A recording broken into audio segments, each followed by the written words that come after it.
अस्सलाम वालेकुम। तो वेलकम है आप लोगों का इमरात चैनल में। आज हम बहुत अहम चीज़ पर बात करने जा रहे हैं।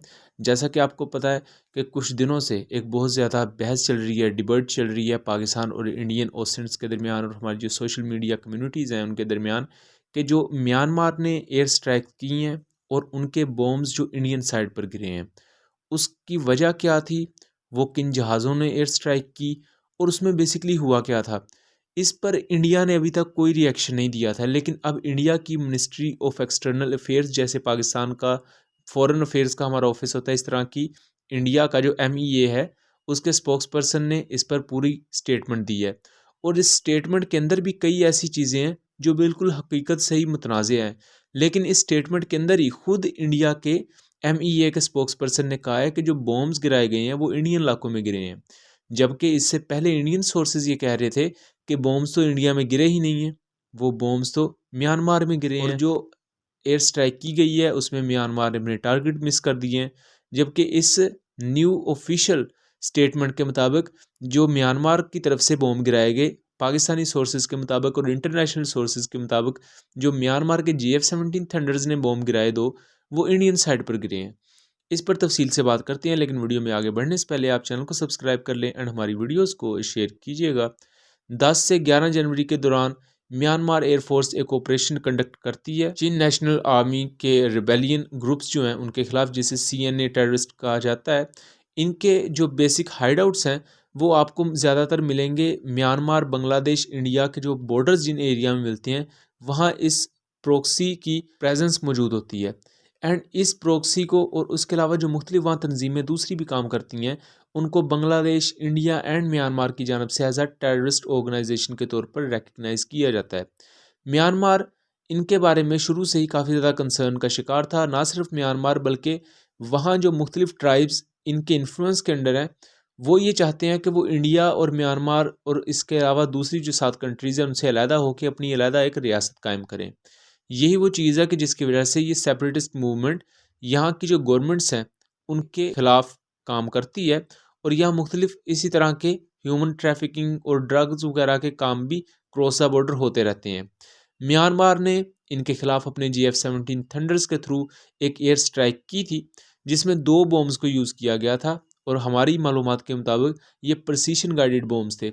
ये प्रिसीशन गाइडेड बॉम्ब्स म्यांमार ने अक्टूबर 2022 में पाकिस्तान से लिए थे, और अक्टूबर के महीने में ही म्यांमार के पायलट्स ने यहाँ ट्रेनिंग ली थी प्रिसीशन गाइडेड बॉम्ब्स को गिराने की। और इससे पहले फरवरी 2022 में म्यांमार की पूरी एक टीम पाकिस्तान में मौजूद रही। वो पाकिस्तानी पायलट्स के साथ उनकी ट्रेनिंग भी की गई, उनके दूसरे टेक्निकल स्टाफ को भी यहाँ ट्रेन किया गया था। तो म्यांमार थोड़ा सा इस चीज़ में स्ट्रगल कर रहा था कि वो किसी 4th जनरेशन एयरक्राफ्ट को किस तरह मेंटेन करेंगे, क्योंकि म्यांमार के पास कोई प्योरली 4th जनरेशन एयरक्राफ्ट कोई ख़ास या बड़ी तादाद में मौजूद नहीं है। पुराने एयरक्राफ्ट वो यूज़ करते हैं। अब जाके उनके पास GF-17 और अब Su-30 भी उनके पास आया है, सो उनकी एयरफोर्स को ये बूस्ट मिला है।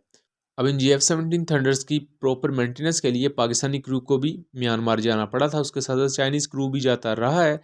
GF-17 थंडर्स ग्राउंड कर दिए गए। ये फिर इंडियन साइड से एक क्लेम आया था, और उसके मुताबिक अगर इंडियन क्लेम्स को माना जाए तो GF-17 थंडर्स तो अभी तक ग्राउंडेड है, लेकिन असलियत ये थी कि GF-17 थंडर्स कभी ग्राउंडेड हुए ही नहीं थे, बल्कि वो पूरी तरह ऑपरेशनल थे, क्योंकि म्यांमार का जो पूरे का पूरा मैरीटाइम पेट्रोल का एक सेटअप है, वो थोरोली उनके GF-17 थंडर्स ही बेयर करते हैं। GF-17 थंडर्स को ख़रीदने के साथ उन्होंने C-802 एंटी शिप मिसाइल्स भी लिए थे।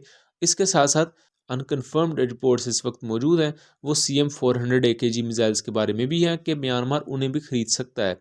तो ये एक बहुत बड़ा बूस्ट होगा। अगर म्यांमार इस वक्त CM-400 AKG मिसाइल्स लेना चाहता है, तो ज़ाहिर बात है GF-17 थंडर उनके ऑपरेशनल है। अगर GF-17 थंडर ग्राउंडेड हो जाए तो वो क्यों इंटरेस्ट शो करेंगे CM-400 AKG में। अब हम आते हैं Indian ministry of external affair की स्टेटमेंट पर। तो Indian ministry of external affairs के जो स्पोक्स पर्सन है, उनका कहना है कि म्यांमार की तरफ से इंडियन एयरफोर्स की एयर स्पेस को वॉयलेट नहीं किया गया, लेकिन बॉम्ब्स इंडियन टेरिटरी में गिरे ग्लाइड करते हुए। अब ऑब्वियसली बात है कि यहाँ इंडियन जो क्लेम था कि म्यांमार ने डम बॉम्ब्स यूज़ किए MiG-29 या F-7s के थ्रू, वो बिल्कुल झूठा साबित होता है। मैंने पहले भी ये कहा था कि स्मार्ट बॉम्ब्स यूज़ किए गए हैं।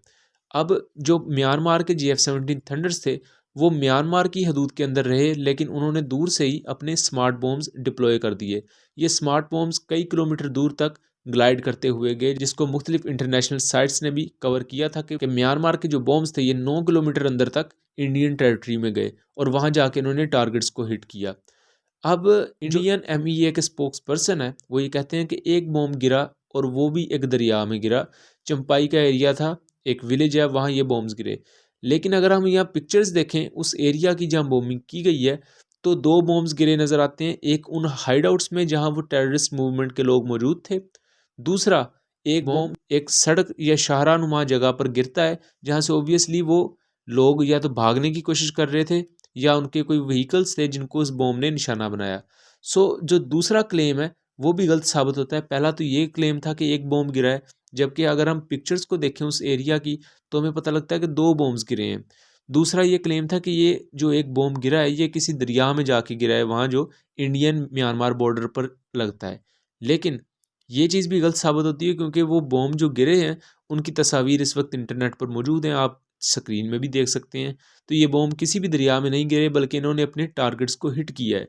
सो इस वक्त इंडियन साइड इससे पहले यही दावा कर रही थी कि ये बॉम्ब्स तो म्यांमार के एरिया में गिरे हैं, लेकिन अब Indian ministry of external affairs ने खुद ये एडमिट किया है, इस चीज़ का एतराफ़ किया है कि ये बॉम्ब्स हमारे इलाकों में आके गिरे, यानी इंडियन एरियाज़ में गिरे। अभी तो आने वाले वक्त में जब ये और चीज़ें खुलेंगी तो ये खुद मानेंगे कि ये बॉम्ब्स भी GF-17 थंडर्स ने ही गिराए हैं। By the way, Indian ministry of external affairs की जो वीडियो है जिसमें वो चीज़ का एतराफ़ कर रहे हैं, उसका लिंक मैंने डिस्क्रिप्शन में दिया हुआ है, आप उसे वहाँ जाके चेकआउट कर सकते हैं। जब 10 जनवरी को ये वाक़या हुआ था, मैंने तभी कहा था आपको कि पाकिस्तान स्ट्रेटजिक फोरम के जो हमारे वेरीफाइड सोर्सेज हैं उन्होंने इस चीज़ को कंफर्म किया है कि 3 GF-17 थंडर्स ने इस ऑपरेशन में हिस्सा लिया था एंड इसमें प्रिसीशन गाइडेड बॉम्ब्स का यूज़ किया गया था, जिस पर इंडियन साइड से ये एक रिएक्शन था कि अव्वल तो GF-17 थंडर्स यूज़ हुए ही नहीं हैं, दूसरा चंपाई का एरिया आता है म्यांमार के एरिया में, बॉम्ब्स इंडिया में गिरे ही नहीं हैं, और दोनों बातें गलत साबित हो गई। अब इंडिया खुद मान रहा है कि बॉम्ब्स इंडिया में ही गिरे हैं।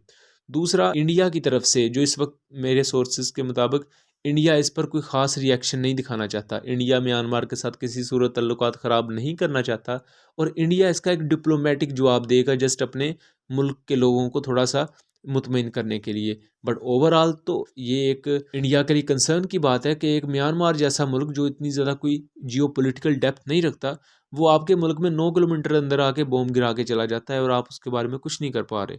और even though Indian journalist रमदीप Bajwa के मुताबिक म्यांमार ने पहले ही बता दिया था इंडिया को कि हमने इन इलाकों में बॉम्बिंग करनी है।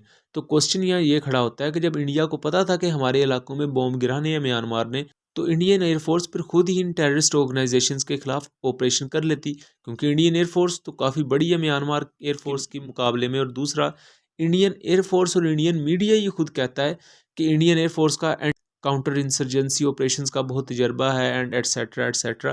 तो फिर इंडियन एयरफोर्स ही खुद ऑपरेशन कर लेती अगर पता था कि इस जगह दहशतगर्द आपको मौजूद हैं। लेकिन उसके लिए भी इंडियन एयरफोर्स ने कोई एफर्ट नहीं दिखाई एंड म्यांमार एयरफोर्स ने आगे फिर दो बॉम्ब्स गिरा दिए।